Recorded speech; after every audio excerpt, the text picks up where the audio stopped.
Sumainyong pag-ibig at ang kapayapaang nagbubuhat sa isang Diyos mula ngayon at magpakailanpaman. Sa aking mga iniibig na mga kapatid, na patuloy na pumaparito sa pangalan ng isang Diyos, tunay ang pagbati ng kapayapaan lagi kong ibinibigay. Sapagkat ang kahalagahan ng kapayapaan sa bawat mag-aaral ay hindi matatawaran, sapagkat buhat sa mga kapayapaang yan, ang tao ay nagkakaroon sa kanyang sarili ng kapahingahan. Mga iniibig ng mga kapatid, tunay ang kaitaasan ay naglaan na maraming pagpapala. Hindi nga ito matatawaran, sapagkat hindi naman lahat ay nakakakuha ng pagpapalang yan. Maliban ang tao mula sa kanyang sarili din ay ihandog ang buong niyang pagkatao upang ito ay angkinin. Gaano nga ba kahalaga ang pagbibiyaya na nagmumula sa langit? At kailan dapat maihanda ang bawat isa upang ang bahagi ng pagbibiyayang yan kanya namang angkinin? Narinig niyo mula panahon hanggang ngayon ayon sa katitikan ng kasulatan, ang kaitaasan ay laging naghahanap ng isang tunay na mangingibig para sa Panginoon. Patuloy din ang Diyos nagbibigay ng bawat piging at paanyaya sa sino mang pumaparito, sapagkat hindi nga lahat ng pumaparoon sa piging ay nagiging karapat-dapat ayon sa katunayan ng kahandaan ng pagiging isang panauhin. Sa mga ganitong kalagayan, aking mga iniibig, ano nga ba ang hinahanap ng kaitaasan upang ang sino man na nag-aaral sa paralan ng Panginoon maging gayon ang kanyang kahandaan? Nalalaman ninyo na sa bahagi ng isang Diyos, mayroon lang isang kahilingan na lagi sa inyo ibibigay at kukunin. Ito ang inyong mga sariling pagkatao na maging haing buhay sa kanyang harapan. Na sino man at alinman sa mga bahagi ng pagkataong yan, walang sino man ang magiging kaagaw ng Diyos, sapagkat narito, ang bawat isa ay hinuhubog na maging gayon para sa Panginoon. Kayo na nag-aaral sa paralan ng Panginoon, sa bahagi ng inyong mga sarili ayon sa panukat na inyong naunawaan. Gano'n nakalaki ang bahagi ng Diyos para sa inyo at gano'n nakalaki ang bahagi na naibibigay nyo para naman sa Diyos.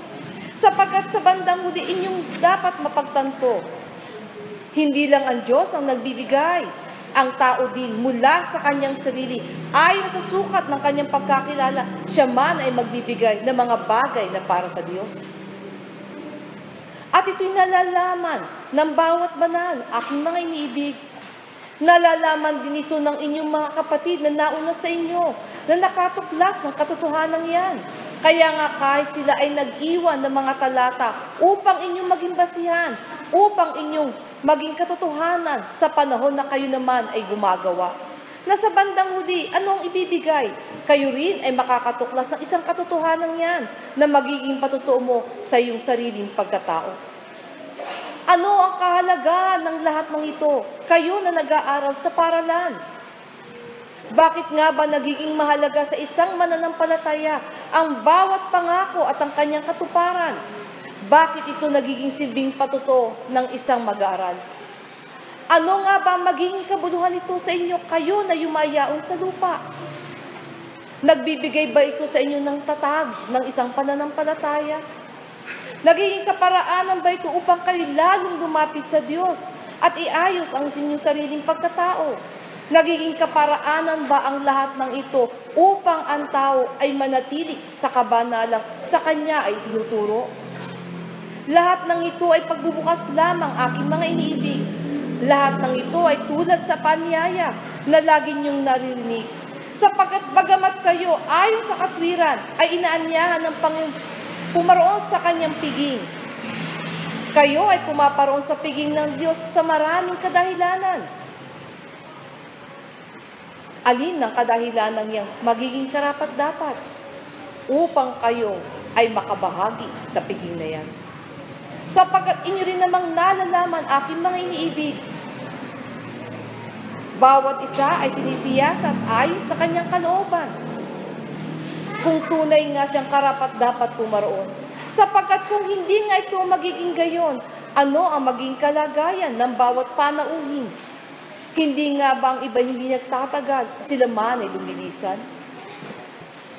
Kaya nga sa kalagayan ng bawat inanyahan, ibigay nawa ninyo ang inyong puso para sa bahagi ng piging ng Panginoon. upang makuha niyo ang bawat bagay na mabuti at mainam na inyong pakikinabangan, sapagkat mula sa pakinabang niya ang patotoo ay dumarating at ang pagyakap na mahigpit sa katotohanan ay nagaganap. Ano pat ang sino mang inaaralan sa paaralan ay nakakakita ng katwiran sa bawat karunungan na kanyang nadadapot, sapagkat mula dito ang panibagong pag-aaral din ay ibinibigay upang lagi na ang katatagan mula sa kanyang sarili ay nagaganap. Hindi kayo makakapanatiling banal, aking iniibig, malibang din kayo ay matatag. Hindi kayo makakapanatili sa paaralan ng Panginoong mahinahon at maamo, maliban kayo din ay matatag.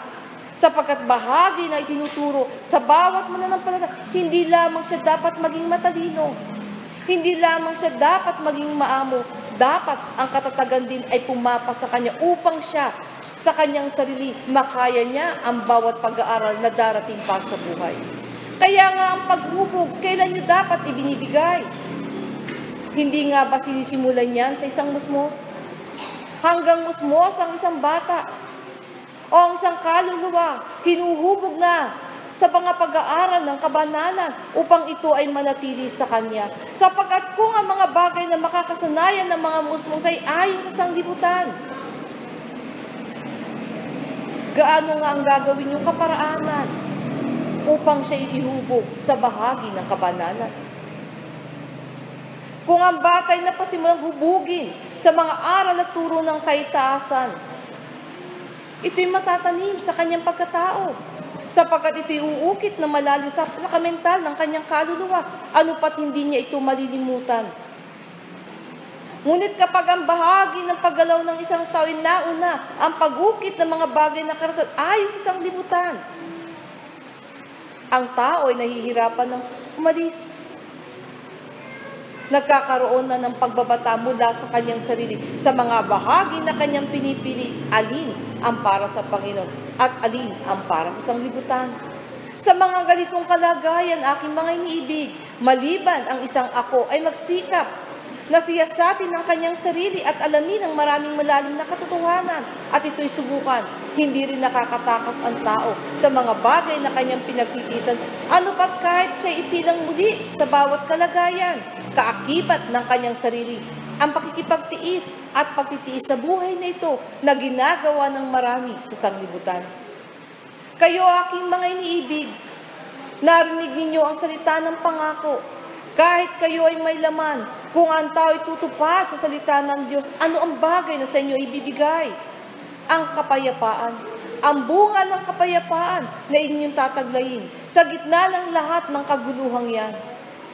Bagamat kayo ay nagiging saksi na ng sanglibutan sa bawat kalagayan, ang Diyos ay mabuti. Binibigyan niya ang tao ng pagkakataon siya man ay maging saksi sa kaitaasan upang mapag-unawa niya ang mga bagay na naroon, upang ang mga bagay na naroon naman ay maging kaaliwan niya habang siya'y nabubuhay na may laman. Mga iniibig na mga kapatid, tunay ngang pagsikapan yung hubugin ang inyong mga musmos ayon sa aral ng Diyos. Tunay din na inyong subaybayan sila ng may katalinuhan, sapagkat ang mga kaluluwang isinisilang sa kapanahunang ito, sila man ay may kaalaman, at ang kanilang pangangatwiran ay umaayon sa paggalaw ng lipunan na inyong ginagalawan. Ano pat kung kayo na nauna sa kanila hindi makapagpatotoo ng katotohanan yan, na natagpuan nyo sa paaralan ng Panginoon, hindi kayo makakapanaig sa kanila. Hindi nyo sila matatanganan. Ngunit kayo na tinuruan na mga kaparaan at kadahilanan, anong ibibigay niyong patotoo sa mga musmus na yan upang sila naman mula sa kanilang paglaki at pagkakaroon ng kanasariling supling, sila man ay makapagpasa ng mga yaman ng Diyos na hindi matatawaran. Walang ibang yaman na ibinibigay ang kaitaasan maliban sa kanyang mga salita. Walang ibang yaman ng kaitaasan na ipinapahayag kundi ang ebanghelyo ang mabuting balita. At kung yan ang matutunan ng taong ihubog sa kanyang sarili, tunay, kayo na nga ang ilawan na sinuligutan na siyang ninanasa ng Panginoon na kung mag-alap pa ay ano pa nga ang kanyang hihingi. Hindi ba ganito ang ninanasa ng dakilang guro? Kayo ang mga apoy ng sanglibutan, sapagkat kayo ang pasimula ng kanyang ningas at kanyang liwanag. At kung kayo'y nariyan na at ang bahagi ng inyong sarili ay nag-alab pa, iniisip ba ninyo kung gaano kalaking kaliwanagan ang maaari niyong ibigay at gaano kalaking kadiliman ang maaaring mahawi sa pamamagitan ng bawat isa. Ganito ito ibinibigay. Isang uri ng pagtitiwala sa sino man nagtatapat na manggagawa. Sapagkat ganito ibinibigay ng Diyos ang tunay niyang katwiran. Sa bahagi ng isang katotohanan matatagpuan ng tao, ang Diyos ay totoo at ang Diyos ay pag-ibig. Mga iniibig na mga kapatid, sa pangalan ng isang Diyos, ito lamang ang bahagi ko sa inyo muli. Ang aking handog ng pag-ibig at ng kapayapay aking ibinibigay sa bawat isa mula ngayon at magpakailanpaman. Paalam. Ako ang sa inyo'y naglingkod at sa harapan ng dakilang Panginoong Espiritu Santo ng katotohanan. Paalam.